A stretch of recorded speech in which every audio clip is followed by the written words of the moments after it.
Quand j'ai perdu mon travail, mon mari a ricané, m'être traitant d'inutile, et disant qu'il avait toujours su que j'échouerais. Il ignorait que j'avais vendu un brevet pour 85 millions d'euros. Quand il a exigé le divorce pour monter en gamme, j'ai accepté en silence. Des mois plus tard, ce sourire suffisant a disparu pour toujours. Le jour où j'ai perdu mon travail, mon mari, l'homme avec qui j'avais partagé 15 ans de ma vie, a ricané en me traitant d'inutile. Il a dit devant ses amis qu'il avait toujours su que j'échouerais. Il pensait que j'étais brisée, sans ressources. Ce qu'il ignorait, c'est que quelques semaines plus tôt, j'avais discrètement vendu un brevet pour 85 millions d'euros. Alors, quand il a exigé le divorce pour, selon ses propres mots, monter en gamme, avec une femme plus jeune, j'ai accepté en silence. Des mois plus tard, quand la vérité a éclaté, son sourire suffisant s'est effacé pour toujours. Bonjour à tous et bienvenue. Avant de plonger dans les détails de cette histoire incroyable, qui, je l'espère, vous donnera de la force, j'aimerais savoir d'où vous m'écoutez. Quelle heure est-il chez vous en ce moment? Dites-le moi dans les commentaires, j'adore lire vos messages. Et essayez de deviner comment cette histoire se termine, vous pourriez être surpris. Le vent d'octobre portait cette morsure fraîche et humide qui vous fait remonter le col de votre manteau sans même y penser, un vent typique de Lyon qui semble s'infiltrer jusqu'à l'âme. Depuis la fenêtre de mon bureau au 7e étage du quartier de la Pardieu, je voyais la basilique de Fourvière se découper sur un ciel bas et lourd, couleur d'ardoise. Cette ville était la mienne, une ville de travail acharné, de secrets bien gardés derrière des façades austères.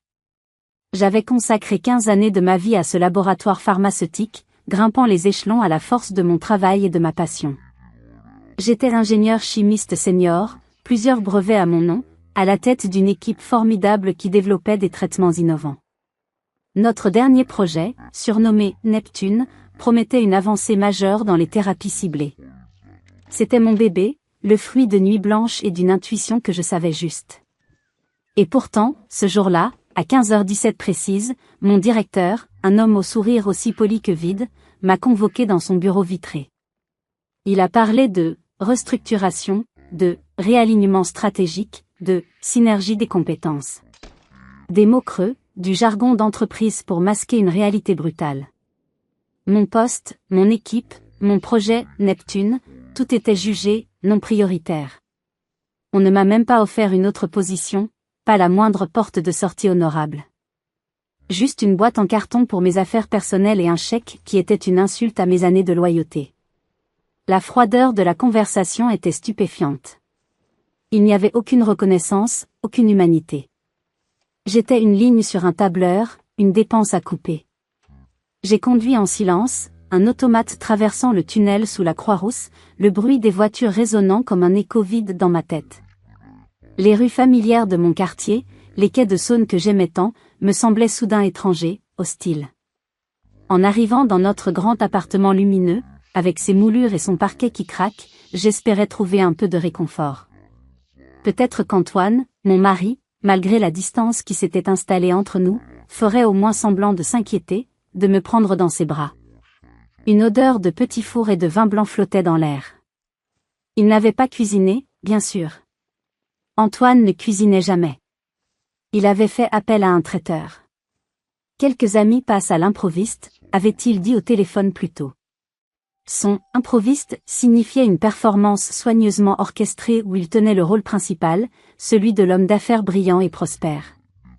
Il se tenait au milieu du salon, un verre de Chablis à la main, racontant une de ses récentes victoires commerciales à deux de ses collègues, tout aussi lisses et arrogants que lui. Sa mère, Colette, était assise sur le canapé en velours, droite comme un i, me jugeant du regard par-dessus son propre verre. Elle était en visite pour la semaine, et sa version de l'aide consistait généralement à distiller son venin sous forme de conseils maternels. Je suis entrée après avoir accroché mon manteau dans le vestibule. Le silence s'est fait, un silence lourd, pesant. Tous les regards se sont tournés vers moi. Antoine m'a gratifié d'un sourire sans chaleur, un simple étirement de lèvres. Ah, chérie, te voilà. Messieurs, je vous présente ma femme, au chômage. Il a ri. Un rire gras, satisfait, comme s'il venait de raconter la meilleure blague de l'année. Un de ses amis a gloussé, visiblement mal à l'aise mais trop lâche pour ne pas suivre son chef. L'autre a ostensiblement regardé ses chaussures vernies.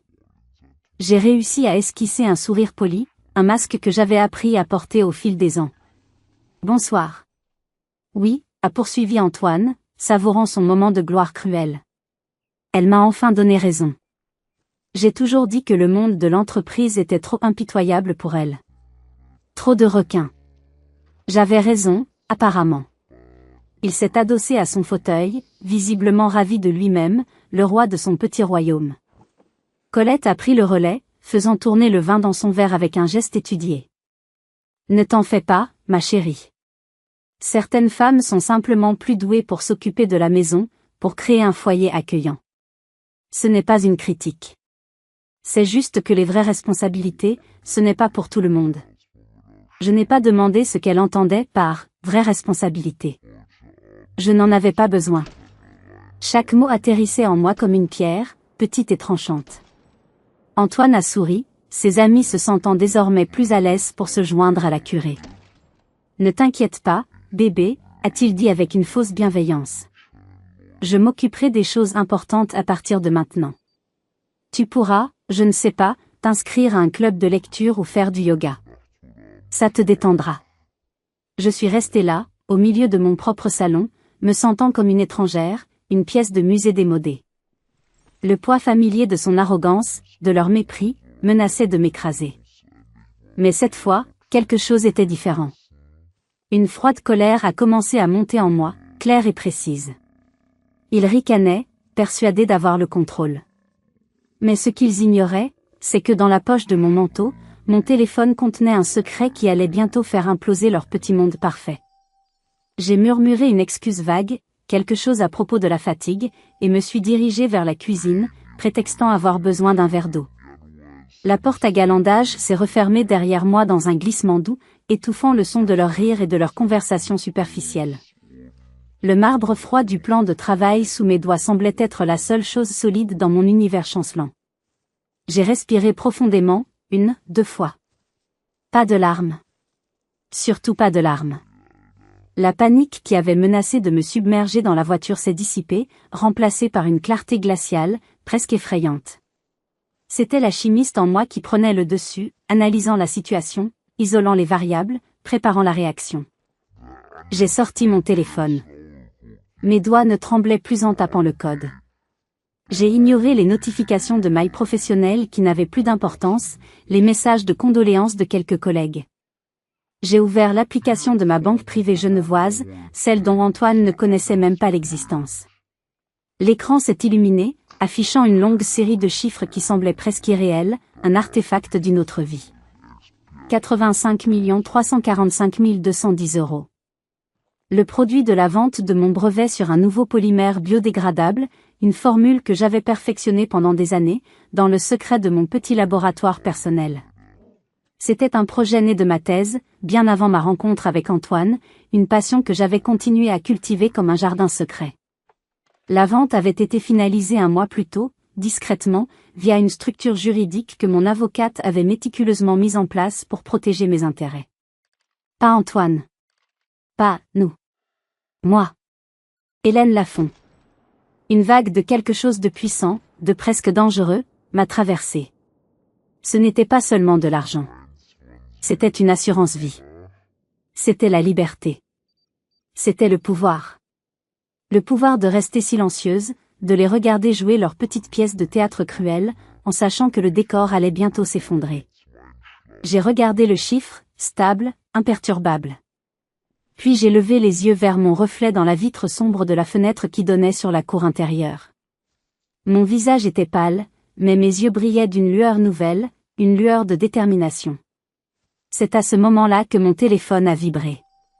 Un message de Sylvie, une jeune chimiste brillante de mon ancienne équipe, une protégée. Mon cœur s'est serré. Hélène, c'est terrible ce qui t'arrive. Je suis tellement désolée. Je ne sais pas si je devrais te dire ça, mais je ne peux pas garder ça pour moi.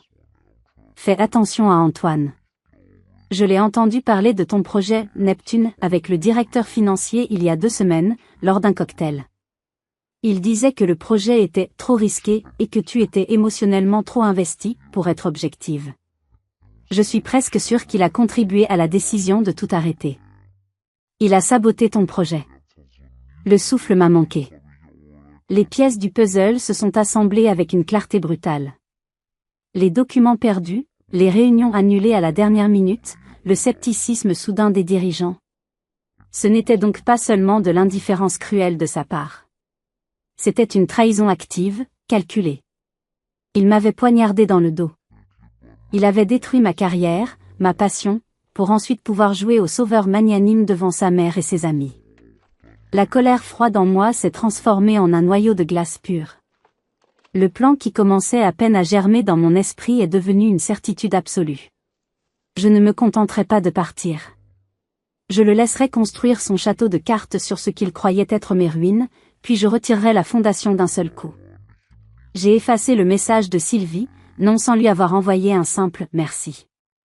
Sois prudente. J'ai bu mon verre d'eau d'un trait. J'ai lissé ma jupe, recomposé mon visage en un masque de fatigue résigné, et je suis retournée dans le salon. Antoine était en train de servir un autre verre à sa mère. Il m'a jeté un regard, un mélange de pitié et de triomphe. Il se voyait déjà en haut de l'affiche. Ce soir-là, en m'endormant à côté de l'homme qui avait orchestré ma chute, je ne ressentais plus de tristesse. Je ressentais une détermination de fer.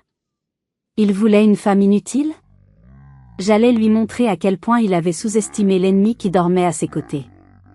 2 semaines se sont écoulées. 14 jours d'un silence glacial, seulement interrompu par les soupirs théâtraux d'Antoine et les conseils non sollicités de Colette, qui avait prolongé son séjour pour m'aider à traverser cette épreuve. En réalité, elle était là pour superviser ma disgrâce, pour s'assurer que je comprenais bien ma nouvelle place. Elle déplaçait mes livres, réorganisait ma cuisine, commentant à voix haute que j'aurais enfin le temps de m'occuper correctement de la maison. Chaque geste était une micro-agression, une façon de me rappeler mon inutilité supposée. Antoine, lui, passait ses soirées au téléphone, parlant fort de ses projets, de ses succès, s'assurant que j'entende bien à quel point son monde continuait de tourner, et même plus vite, maintenant que j'étais un poids mort. Puis, le jour est arrivé. J'étais assise à la table de la salle à manger, la même table où j'avais été humiliée 2 semaines plus tôt. Le soleil matinal filtrait à travers les grandes fenêtres, projetant de longs rectangles de lumière sur le parquet ciré, rendant la scène presque surréaliste. Antoine est entré, suivi de son avocat, un jeune homme aux dents blanches et au costume trop cher, qui transpirait l'ambition et le mépris. Il respirait la confiance, la victoire facile. « Bonjour », a dit Antoine, s'asseyant en face de moi sans attendre d'y être invité. Il n'a même pas pris la peine de me proposer un café. L'avocat a posé une mallette en cuir sur la table, en a sorti une liasse de papier et l'a fait glisser vers moi avec un sourire calculé. Nous avons discuté de ce qui serait juste, a commencé Antoine, la voix basse et délibérée, comme un roi accordant sa clémence. Étant donné nos trajectoires de vie qui sont maintenant, disons, très différentes, c'est vraiment une faveur que je te fais. Un nouveau départ pour toi. L'avocat a enchaîné, sa voix mielleuse contrastant avec la dureté des termes qu'il énonçait. Cet accord vous offre de la clarté, Hélène. Pas de procédure longue et douloureuse, pas de déballage public. Vous gardez vos effets personnels, vos vêtements, bien sûr, et une modeste pension compensatoire pour vous aider à vous remettre sur pied. Une rupture nette, propre. C'est très généreux de la part de monsieur. Mes yeux ont parcouru les pages. C'était pire que ce que j'avais imaginé. Pension alimentaire minimale, calculée sur la base de mon statut de sans emploi. Renonciation à toute part du patrimoine commun, y compris cet appartement que nous avions acheté ensemble mais qui était principalement à son nom dans les documents qu'il avait préparés. Aucune mention des années où je l'avais soutenu financièrement dans ses entreprises ratées au début de notre mariage, des nuits passées à trier des factures pendant qu'il dormait du sommeil de l'homme à qui le monde doit tout. C'était un document conçu pour m'effacer, pour me dépouiller. Il s'attendait à des larmes, des cris, des négociations pathétiques. Je n'ai rien offert de tout cela. J'ai simplement tendu la main et pris le stylo Mont Blanc posé à côté des documents. Leurs regards se sont croisés, une étincelle de satisfaction suffisante passant entre eux. Mon silence était mon aveu de défaite. Ma signature, un acte de désespoir. En signant chaque page, la voix de mon père, un menuisier auvergnat au bon sens inébranlable, résonnait dans ma tête. Il m'avait dit un jour, après que je me sois plainte d'un collègue manipulateur, si quelqu'un creuse sa propre tombe, ne lui prends pas la pelle. Assure-toi juste qu'il a assez de cordes pour finir le travail. J'ai signé. Page après page. J'ai signé ma liberté. J'ai repoussé les documents vers eux. L'avocat les a rassemblés vivement, comme un joueur de cartes qui vient de remporter la main finale. Antoine s'est adossé à sa chaise, ce fameux sourire arrogant étalé sur son visage. « Tu fais ce qu'il faut », a-t-il dit, comme s'il me félicitait d'avoir enfin compris ma place. Il pensait que j'étais vaincu, une victime pitoyable. Et vous, à ma place, qu'auriez-vous fait? Auriez-vous crié? Pleuré? Dites-le moi dans les commentaires. Moi, j'ai choisi une autre voie. La voie du silence. Car ce qu'ils ignoraient, c'est qu'en signant, je ne renonçais à rien d'essentiel. L'essentiel, ils ne savaient même pas qu'il existait. Et le plus ironique? Leur propre document contenait la corde dont mon père parlait. Une petite clause dans les statuts de la SCI de l'appartement, que j'avais insisté pour ajouter des années auparavant lors de l'achat, stipulait que toute décision de vente ou d'hypothèque nécessitait l'accord unanime des deux actionnaires, quelle que soit la répartition des parts. Même si ma part était minoritaire, ma signature était indispensable. C'était ma corde. En leur rendant les papiers signés, j'ai murmuré, la voix basse pour paraître brisée, je commencerai à faire mes cartons aujourd'hui. Ils ont souri, soulagés. Mais les cartons que j'allais faire ne contiendraient pas seulement des vêtements et des souvenirs. Ils contiendraient des munitions. Mon esprit a dérivé, loin de cette table polie et de ces sourires carnassiers, pour retourner un an en arrière. J'étais dans mon petit laboratoire personnel, un local que je louais dans une zone industrielle de Vénissieux, une cachette qui sentait le solvant, le café froid et l'ozone des circuits imprimés. Les murs étaient nus, le mobilier était de récupération, mais c'était mon royaume. C'était mon sanctuaire, le seul endroit où je n'étais pas la femme d'Antoine, mais simplement Hélène, la chimiste, penchée sur ses éprouvettes et ses équations. Le prototype était devant moi, un petit disque translucide et flexible, pas plus grand qu'une pièce de 2 €. Des mois de nuit blanche, d'échecs frustrants et de petites victoires solitaires. C'était un polymère capable de conduire l'électricité tout en étant entièrement biodégradable, conçu pour des implants médicaux temporaires. Une petite révolution potentielle. J'ai soudé le dernier composant sous le microscope, retenant mon souffle. C'était fini. Ce n'était pas parfait, mais ça fonctionnait. Et c'était entièrement à moi. Le fruit de mon propre génie, de ma propre persévérance. La porte a grincé. Bernard est entré. 70 ans, professeur à la retraite de l'école de chimie de Lyon, mon mentor depuis mes années d'études. Il a toujours cru en moi, même quand je doutais. Il m'a tendu un gobelet de café chaud de la machine du couloir, sans un mot. Tu as l'air d'avoir mené une guerre, a-t-il dit en examinant mon plan de travail chaotique, jonché de schémas et de composants. On pourrait dire ça, ai-je admis en m'étirant, le dos endolori. Mais ça marche. Bernard, je crois que ça marche vraiment. Il a examiné le prototype avec une attention d'expert, le tournant et le retournant dans ses mains calleuses. Un long silence. Puis il a levé les yeux vers moi, son regard habituellement doux devenu soudainement sérieux, presque sévère. C'est ton assurance vie, Hélène. Contre toutes les tempêtes. Personnelles ou professionnelles. Je connais Antoine. Je sais comment il est. Ne le laisse jamais mettre la main dessus. Ne lui en parle même pas. Ces mots ont résonné en moi avec la force d'une prophétie. Je savais qu'il avait raison.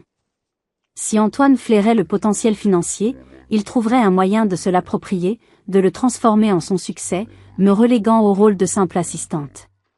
C'est pourquoi, la semaine précédente, j'avais déjà contacté Maître Dubois, une avocate redoutable spécialisée en propriété intellectuelle, recommandée par Bernard.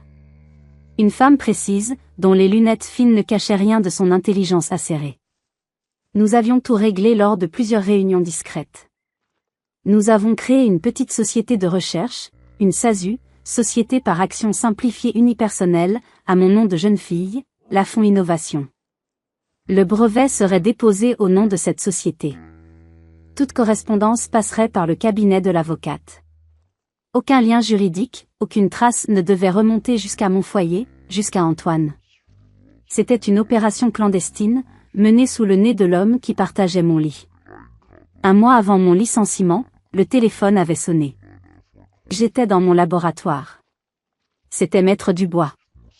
Prête pour une bonne nouvelle? Sa voix était calme, comme toujours, mais je pouvais déceler une pointe d'excitation.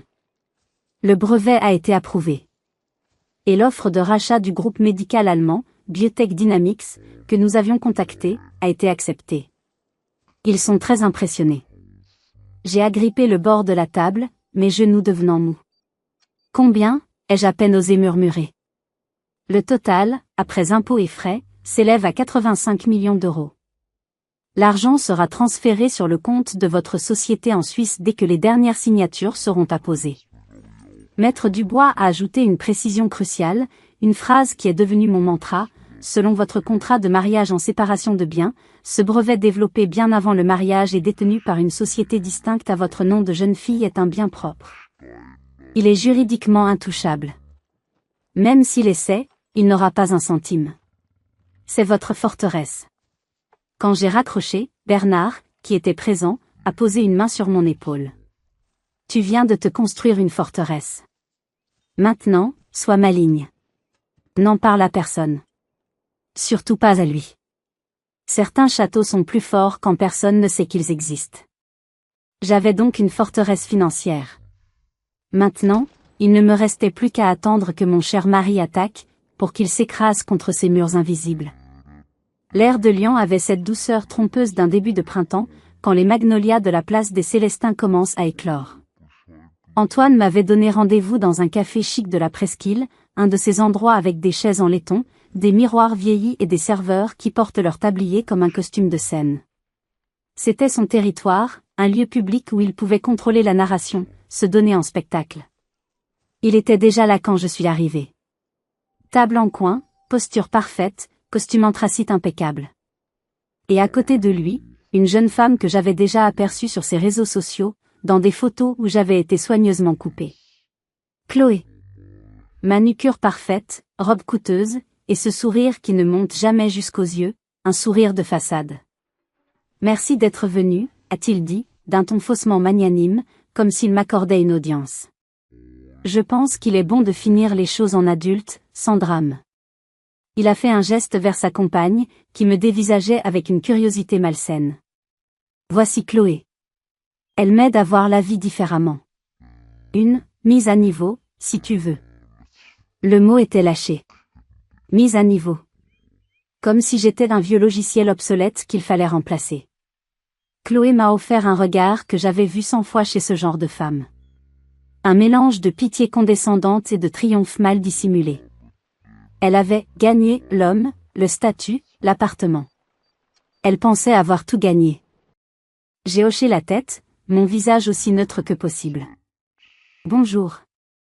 Le serveur est arrivé, me servant un café noir sans même que j'aie à le commander. Une vieille habitude de l'époque où je travaillais dans le quartier et où je venais souvent ici pour des déjeuners d'affaires. La chaleur de la tasse entre mes mains était un point d'ancrage dans cette mer de mépris. Une fois le divorce finalisé, a poursuivi Antoine, me surveillant du coin de l'œil pour guetter ma réaction, je ne vais pas perdre de temps. Je me sens libre. Comme si je pouvais enfin avancer sans un poids mort accroché à mes pieds. Je n'ai pas bronché. J'ai simplement bu une gorgée de mon café, son amertume bienvenue. Mon silence semblait le déstabiliser plus que ne l'auraient fait des larmes ou des cris. Il s'attendait à un drame, à une scène. Je ne lui donnais rien. Chloé a penché la tête, ses longs cheveux blonds balayant son épaule. Ses yeux brillaient de cruauté. Ça doit être dur, a-t-elle dit avec une fausse sympathie, de tout perdre en même temps, le travail et le mariage. Mais ne vous inquiétez pas, la petite pension qu'Antoine vous accorde généreusement vous aidera à joindre les deux bouts. On s'assurera que vous ne manquiez de rien, d'essentiel. Je suis sûre que je m'en sortirai, ai-je répondu, ma voix égale, calme. Il ne savait pas. Il ne pouvait pas savoir. Il pensait me porter le coup de grâce, mais il ne faisait que frapper un fantôme. Mon vrai moi, ma vraie vie, était déjà ailleurs, à l'abri, dans une forteresse qu'ils ne pourraient jamais atteindre. Ils étaient comme des enfants jouant avec des allumettes au bord d'un baril de poudre, inconscients du danger. Puis, dans son empressement à prouver qu'elle faisait désormais partie de sa vie, à marquer son territoire, Chloé a commis une erreur. Elle a laissé échapper la phrase qui a tout changé. Une fois que l'appartement sera officiellement à nous, nous le rénoverons complètement. C'est un peu daté, tu ne trouves pas? Antoine a déjà obtenu un prêt en utilisant l'appartement comme garantie. On va tout casser. Ce sera magnifique. Elle a fait un geste vague de la main, comme pour effacer 15 ans de ma vie. Mes yeux sont restés fixés sur elle, mais à l'intérieur, j'ai senti ce clic distinct. Le bruit d'une pièce de puzzle qui s'emboîte parfaitement. Le bruit d'un piège qui se referme. Un prêt. Garanti par un bien qu'il ne pouvait pas vendre ou hypothéquer sans ma signature. L'arrogance l'avait rendu aveugle et stupide. Il avait probablement falsifié des documents ou menti effrontément à la banque, certain que je n'étais plus qu'une note de bas de page dans sa vie, une ex-femme docile et brisée qui ne vérifierait jamais rien. J'ai posé ma tasse, me suis levée et j'ai dit, profitez bien de votre déjeuner. En sortant, j'ai senti leur regard perplexe sur mon dos. Ils pensaient m'avoir humiliée, mais ils venaient de me donner l'arme pour leur coup de grâce. Je n'ai pas attendu. L'arrogance et la stupidité sont des alliés précieuses, mais leur effet est éphémère. Le lendemain matin, j'ai choisi ma tenue avec le soin d'un général préparant une bataille décisive. Pas une jupe stricte, non. J'ai mis une robe simple mais élégante, des chaussures confortables, et j'ai attaché mes cheveux en un chignon sobre. Je ne voulais pas ressembler à une femme d'affaires en guerre, mais à une citoyenne concernée, une femme raisonnable forcée d'agir. Je suis allé directement à l'agence principale de la LCL, sur la place des Cordeliers. Je n'ai pas demandé à voir un simple conseiller. J'avais pris rendez-vous avec le directeur lui-même, en mentionnant une situation délicate concernant une garantie personnelle et une possible fraude. Ces mots ouvrent des portes. C'était un homme d'une 50aine d'années, avec cette courtoisie professionnelle de ceux qui ont tout vu. Enfin, presque tout. Il m'a reçu dans son bureau lambrissé, avec une vue imprenable sur la place. J'ai exposé les faits calmement, méthodiquement, comme je l'aurais fait pour une présentation scientifique. J'ai présenté l'ordonnance de non-conciliation qui précédait le divorce, les documents prouvant ma participation minoritaire mais essentielle dans la SCI de l'appartement, et ma demande officielle de blocage de toutes les lignes de crédit jointes. Puis j'ai sorti ma pièce maîtresse, les documents que j'avais rassemblés pendant des années. Monsieur, ai-je dit en lui tendant une autre liasse de papier, voici les relevés de la carte de crédit professionnelle d'Antoine, pour laquelle je suis toujours listée comme garante personnelle, une négligence de sa part. Et comme vous pouvez également le voir, ses dépenses à Saint-Tropez, ses factures de boutiques de luxe à Paris et ses dîners dans des restaurants étoilés ne ressemblent pas vraiment à des frais professionnels. J'ai même pris la liberté de surligner les dépenses effectuées pendant les week-ends. Le visage du directeur est passé de la politesse à une attention intense. Il a fait défiler les pages, ses sourcils se fronçant. Il a tapoté quelques informations sur son ordinateur, son expression devenant de plus en plus sombre.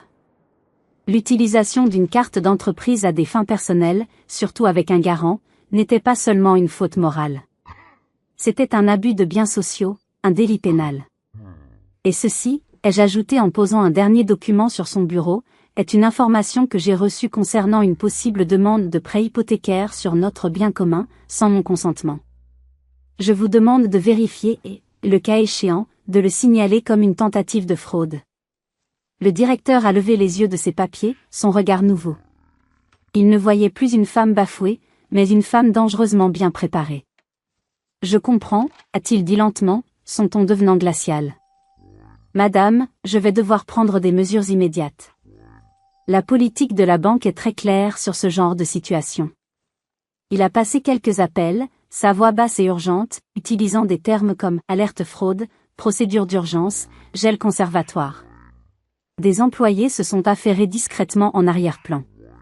En moins de 20 minutes, j'ai vu les premières ondes de choc se propager dans leur système informatique. Les comptes sont gelés, a-t-il finalement annoncé. Toutes les cartes sont bloquées. Et une demande de remboursement immédiat du solde total, y compris les pénalités, sera envoyée à monsieur d'ici la fin de la journée.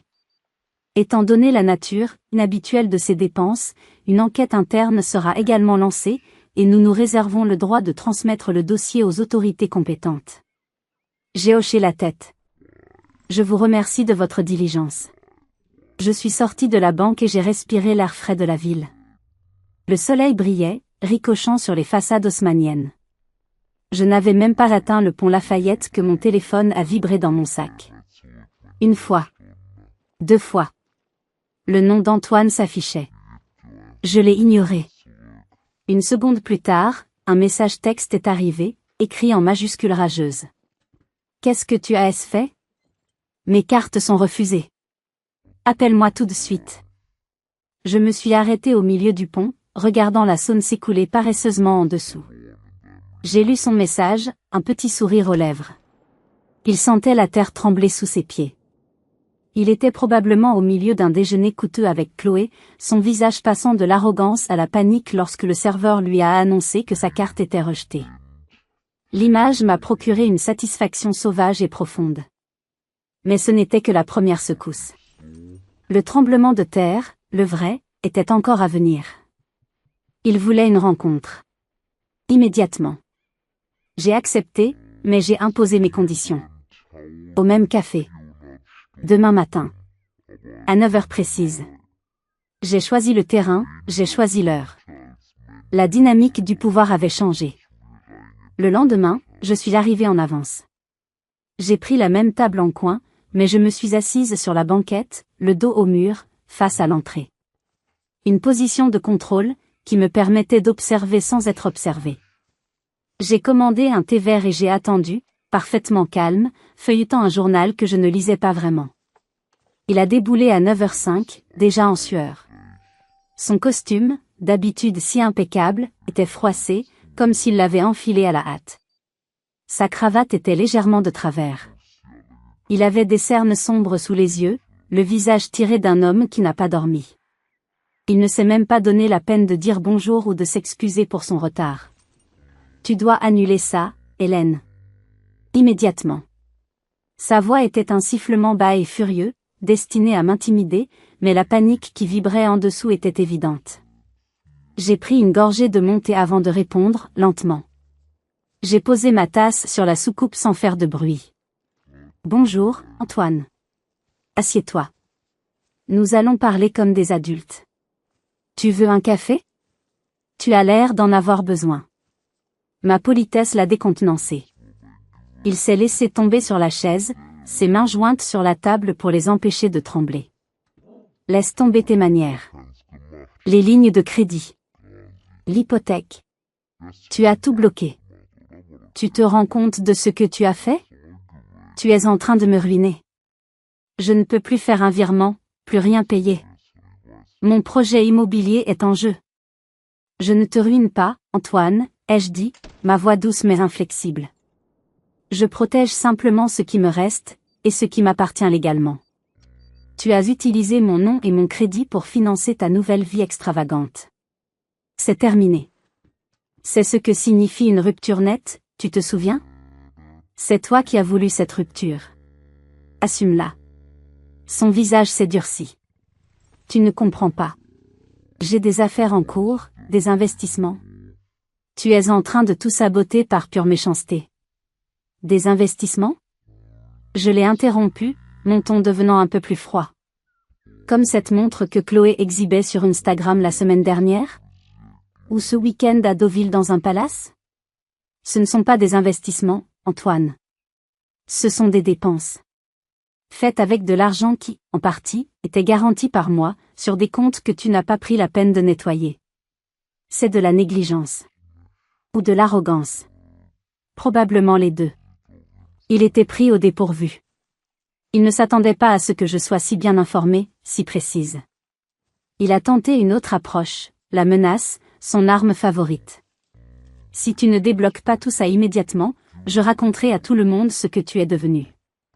Une femme aigrie, folle de jalousie, qui essaie de se venger après avoir été mise à la porte. Je détruirai la réputation qu'il te reste. Tu ne trouveras plus jamais de travail dans ce secteur. J'ai presque ri. Sa réputation. La seule chose qui comptait vraiment pour lui. Fais-le, ai-je dit en le regardant droit dans les yeux, sans ciller. S'il te plaît, fais-le. Et quand tu le feras, je transmettrai tes relevés de carte de crédit d'entreprise, ainsi qu'une copie de l'offre de prêt hypothécaire frauduleuse que tu as obtenue en imitant potentiellement ma signature, directement au service des impôts et au procureur de la République. Je suis sûr qu'ils seront absolument fascinés par tes dépenses professionnelles à Saint-Tropez et tes talents de faussaire. Le sang a quitté son visage. Il a ouvert la bouche, mais aucun son n'en est sorti. Il était en échec. Il le savait. Il avait joué et il avait perdu. C'est à ce moment précis que la porte du café s'est ouverte. Chloé est entrée, un grand sourire aux lèvres, visiblement appelée en renfort. Elle portait un nouveau sac à main qui devait coûter le salaire de 3 mois d'un ingénieur. Elle n'avait aucune idée du drame qui se jouait. Elle nous a vus et s'est approchée, un air d'arrogance sur le visage.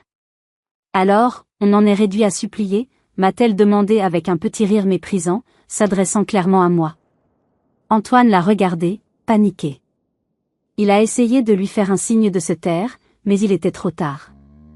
Elle était là, l'incarnation de sa stupidité et de son arrogance, le symbole de tout ce qu'il allait perdre. Je les ai regardés tous les deux, le prédateur piégé et sa complice ignorante. J'ai pris une profonde inspiration et j'ai sorti une enveloppe Kraft de mon sac. Je l'ai posée doucement sur la table. Asseyez-vous, j'ai dit, ma voix ne tremblant pas, la vraie conversation commence maintenant. Ils se sont assis, Chloé par imitation, l'arrogance laissant place à une pointe d'incertitude, Antoine par défaite totale. Le silence autour de notre table était palpable, une bulle d'intensité au milieu du bourdonnement matinal du café. Les gens autour de nous continuaient de boire leur café, de lire leur journal, inconscients du drame qui se nouait à quelques mètres d'eux. Mes doigts ont tapoté une fois sur l'enveloppe Kraft. Un son sec, final, qui a semblé résonner dans tout l'établissement. Ceci, ai-je commencé, ma voix posée et claire, chaque mot articulé avec soin, est le résumé notarié de la vente de mon brevet. Le front d'Antoine s'est plissé d'incompréhension. Quel brevet? Celui sur les additifs alimentaires? Tu m'as dit que ça n'avait rien donné, que le projet était abandonné. Non. Pas celui-là. Un petit sourire a dû flotter sur mes lèvres, un sourire que je ne contrôlais pas, l'autre. Celui sur lequel je travaillais les week-ends et les soirs tard, pendant que tu étais à tes dîners d'affaires. Le polymère biodégradable. Celui que j'ai vendu le mois dernier. J'ai fait une pause, les regardant droit dans les yeux, l'un après l'autre, pour m'assurer d'avoir leur totale attention. Pour 85 millions d'euros. Le chiffre est tombé dans le silence. Il n'a pas explosé. Il a été absorbé, aspirant tout l'air autour de nous. Chloé a eu un hoquet étranglé, sa main se portant à sa bouche. Son regard passait de l'enveloppe à mon visage, comme si elle essayait de comprendre un tour de magie complexe. Antoine, lui, est devenu livide. Il me fixait, ses yeux écarquillés par l'incrédulité et une horreur naissante. Tu mens, a-t-il finalement réussi à articuler, sa voix rauque, à peine un murmure. C'est impossible. C'est une somme ridicule. Tu inventes tout ça pour me faire peur. Et même si c'était vrai, nous sommes mariés. C'est notre argent. La communauté des biens. C'était la phrase que j'attendais. La dernière branche à laquelle il tentait de s'accrocher, la dernière illusion de contrôle. Non, ai-je répondu, chaque mot pesé, chaque syllabe précise comme une lame de scalpel. Ce n'est pas notre argent. C'est mon argent. Premièrement, nous ne sommes plus mariés, juste en instance de divorce. Deuxièmement, et c'est le plus important, ce bien a été développé bien avant notre mariage, déposé et détenu par une société distincte, la Fonds Innovation, créée à mon nom de jeune fille. Et troisièmement, tu sembles avoir oublié ce petit détail que tu avais trouvé si charmant à l'époque, notre contrat de mariage en séparation de biens. Légalement, Antoine, tu n'as droit à rien. Pas un centime. J'ai poussé l'enveloppe vers le centre de la table. Tu es le bienvenu de vérifier auprès de ton avocat. Les relevés sont là. Les statuts de la société sont là. Le contrat de vente est là. Le nom de Lafond Innovation est sur chaque page. Ton nom, lui, n'est nulle part.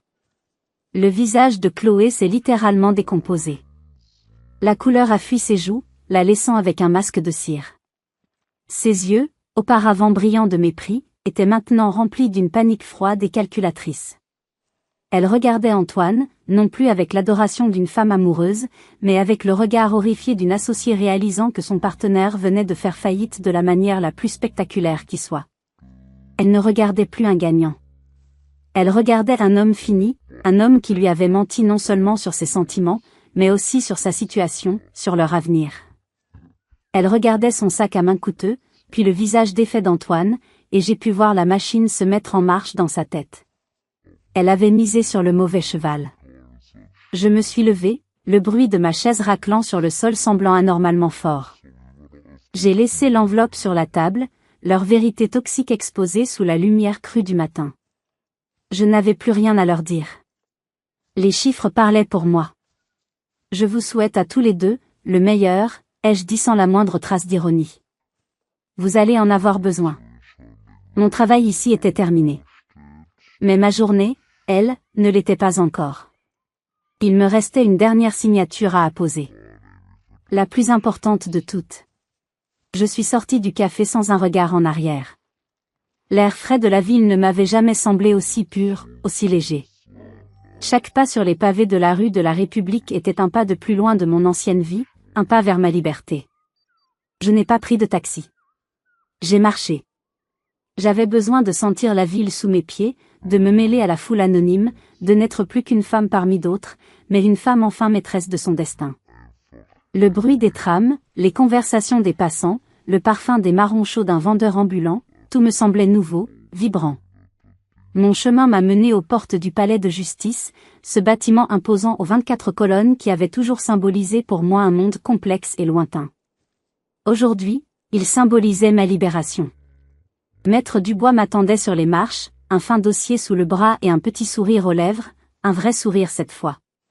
Elle n'a pas posé de questions. Elle a lu la réponse sur mon visage, dans la façon dont je me tenais, plus droite, plus assurée. Tout s'est bien passé, je suppose, a-t-elle simplement demandé. Mieux que prévu, ai-je répondu. Je crois que monsieur ne contestera plus rien. Nous sommes rentrés dans le silence solennel du bâtiment, nos pas résonnant sur le marbre usé par des siècles de drames et de résolutions. Elle m'a tendu un stylo et a ouvert le dossier sur une balustrade en marbre. C'étaient les documents finaux, l'accord pour la dissolution de la SCI, la reprise de la totalité des parts en échange de l'annulation de ses dettes envers moi, et la demande officielle de divorce par consentement mutuel, désormais vidée de toute contestation. C'était la version finale, celle qui actait non seulement notre séparation, mais aussi sa défaite financière totale.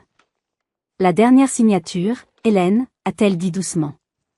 Mon nom, Hélène Lafond, s'est inscrit sur le papier, mon écriture ferme et assurée. Ce n'était pas seulement une signature. C'était un manifeste. La déclaration de mon indépendance. C'était fait. Chaque lien juridique, chaque fil qui me rattachait encore à Antoine, était sectionné. Nous nous sommes serrés la main, une poignée de mains franches et solides. C'est fini, Hélène. Vous êtes libre. Si vous avez besoin de quoi que ce soit, n'hésitez pas. Je suis resté un instant seul sur les marches, regardant le flot de la vie continuer sur les quais.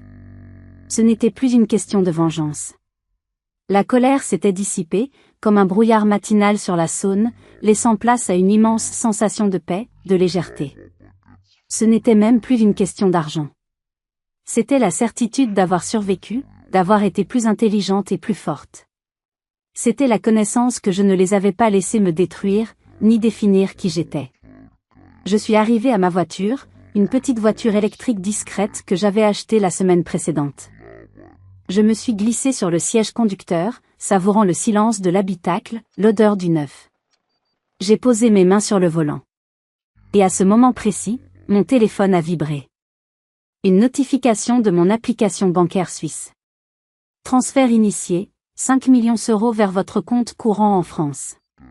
C'était le premier virement que je m'autorisais. Assez pour acheter la petite maison en pierre avec vue sur les lavandes que j'avais repérée dans le Luberon, dans une agence immobilière en ligne. Assez pour ne plus jamais avoir à dépendre de personne. Assez pour commencer à construire une nouvelle vie, sur mes propres termes. Le timing était si parfait que j'ai éclaté de rire. Un rire franc, libéré, qui venait du plus profond de mon âme, un rire qui a fait tourner la tête d'un passant. J'ai démarré le moteur silencieux et je me suis inséré dans la circulation, quittant Lyon et me dirigeant vers le sud. Vers le soleil. J'ai laissé derrière moi une vie de mensonges et de mépris. Devant moi, il y avait le soleil de la Provence et une page blanche. Mais avant de tourner la page, il y avait un dernier message que je devais partager. Je ne suis pas allé en Provence tout de suite. J'ai d'abord loué un petit appartement meublé, anonyme, pour laisser la poussière retomber et planifier la suite.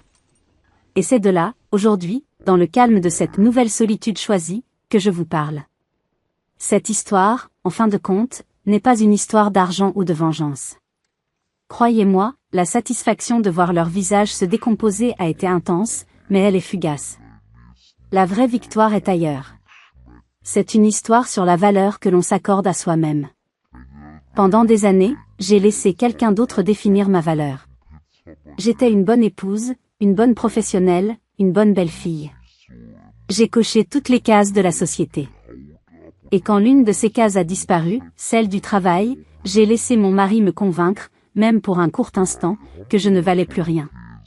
J'ai cru que j'étais inutile, parce qu'il le disait.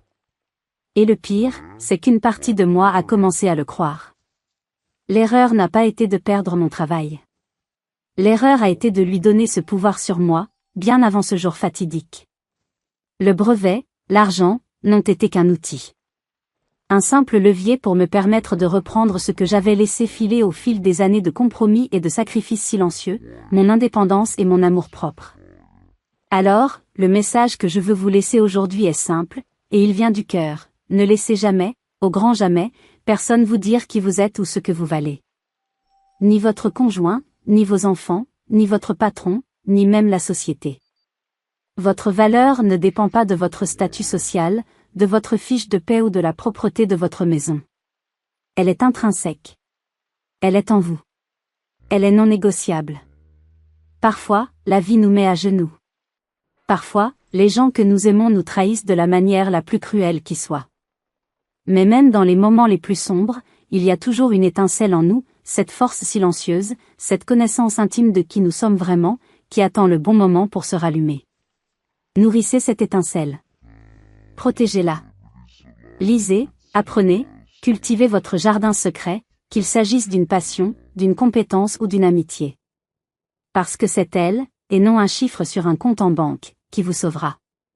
Ma plus grande richesse aujourd'hui n'est pas ces 85 millions d'euros. C'est la liberté de me réveiller chaque matin et de me demander, qu'est-ce que j'ai envie de faire aujourd'hui, sans avoir à demander la permission à personne. C'est la liberté d'être simplement, moi. Hélène Lafont. Et c'est plus précieux que tout l'or du monde. Si mon histoire vous a touché, si elle a résonné en vous, ou si vous avez vous-même vécu une situation où vous avez dû vous battre pour retrouver votre valeur et votre dignité, partagez votre expérience dans les commentaires. Vos histoires comptent. Elles peuvent donner de la force à quelqu'un d'autre qui, en ce moment même, se sent peut-être inutile et invisible. Merci de m'avoir écouté jusqu'au bout. Si vous voulez plus d'histoires sur la résilience, la force et la justice, n'oubliez pas de laisser un pouce bleu et de vous abonner. Prenez soin de vous, et n'oubliez jamais, jamais votre valeur.